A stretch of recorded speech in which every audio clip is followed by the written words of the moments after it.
Hi, this is Lynn McCool. Today I am discussing the analytical report genre, its basic structure and organization. There are several types of analytical reports.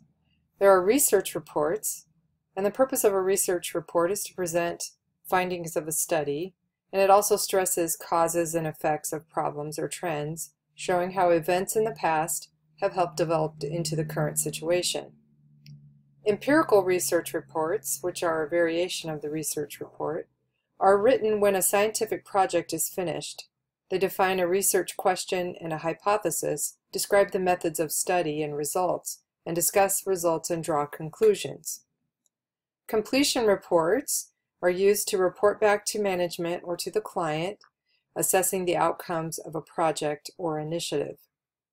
Recommendation reports are used to make suggestions about the best course of action, used to study a problem, present possible solutions, and then recommend what actions should be taken. And then finally, feasibility reports are written to determine whether developing a product or following a course of action is possible or sensible. These are produced when management or the clients are not sure whether something can be done. Okay, let's check your understanding. Which is produced when clients are unsure whether something can be done? Research reports, empirical research reports, completion reports, recommendation reports, feasibility reports. If you answered feasibility reports, you are correct. When putting together a report in the report genre, we need to do a little bit of planning and researching.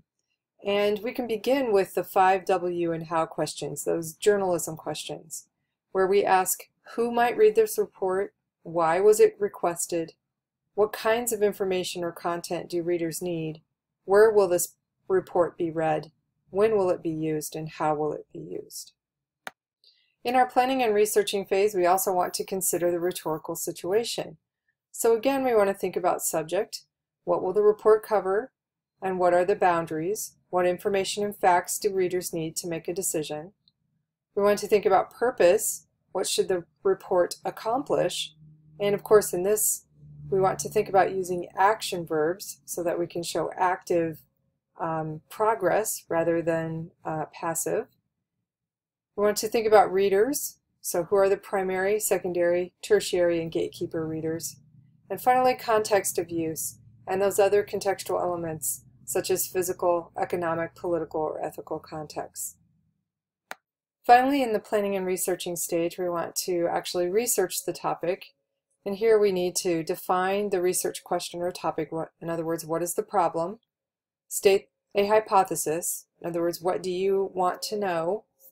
Develop a research methodology. How will you conduct this research?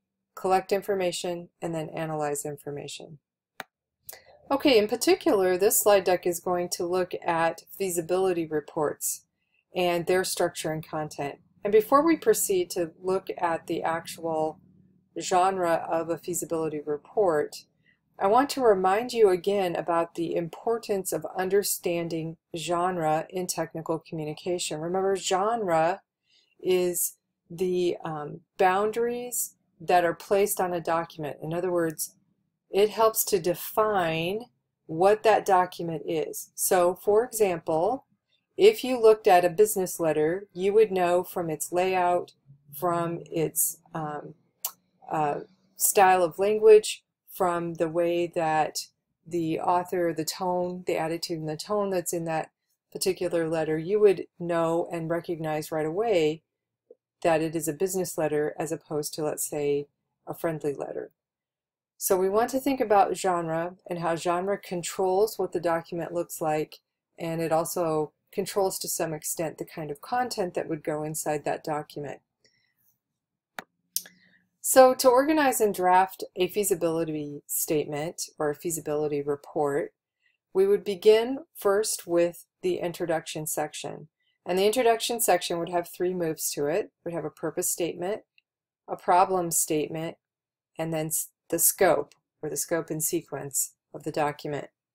The purpose statement would describe the reason for writing the report. The problem statement would describe the problem that needs to be solved. And then the scope would describe the proposed solution and also list the criteria in order of discussion. So the scope actually works as a previewing statement to help the reader know what will be coming next in the document. In the organizing and drafting of the discussion section, we begin by talking about the criteria.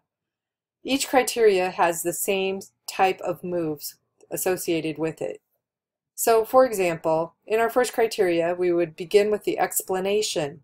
Describe the criterion, why it was selected, and how it is used.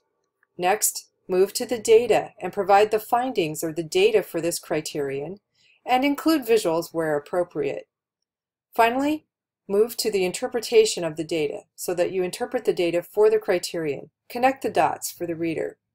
You can have as many criteria as needed, and you would treat each one in the same manner as you did the first.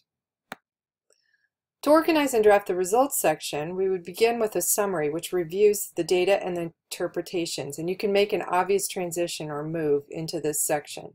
So summarize your major results, identify 2 to 5 major conclusions that you want to pull out or draw out, and then make that obvious transition. Your results, of course, are based on the data and the interpretations that you make. Next, in the conclusion section, you give your recommendation. So you recommend or reject the proposed solution or solutions. So state the recommendations, re-emphasize the importance of the study, and look to the future. Finally, provide contact information. This is very important because you want the client to be able to get in touch with you or your team or your company if indeed they would go with your particular proposal. So make sure that you say thank you and offer contact information.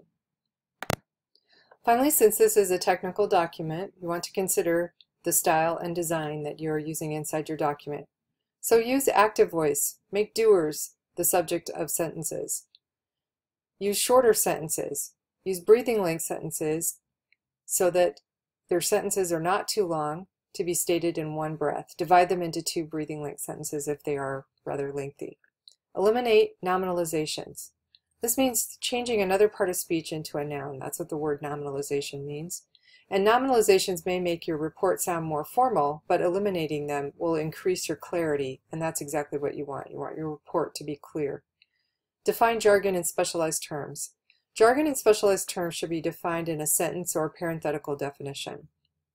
Choose a functional document design.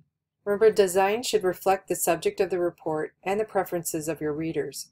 So experiment with page layout, the design of headings, use of graphics, and multi-column formats. And finally, use graphics to clarify and enhance meaning. That means that you can incorporate tables, graphs, or any other kind of visual that helps to display data and show trends. That's all I have for you today. And if you have any questions, please don't hesitate to contact me. Talk to you again soon. Thanks.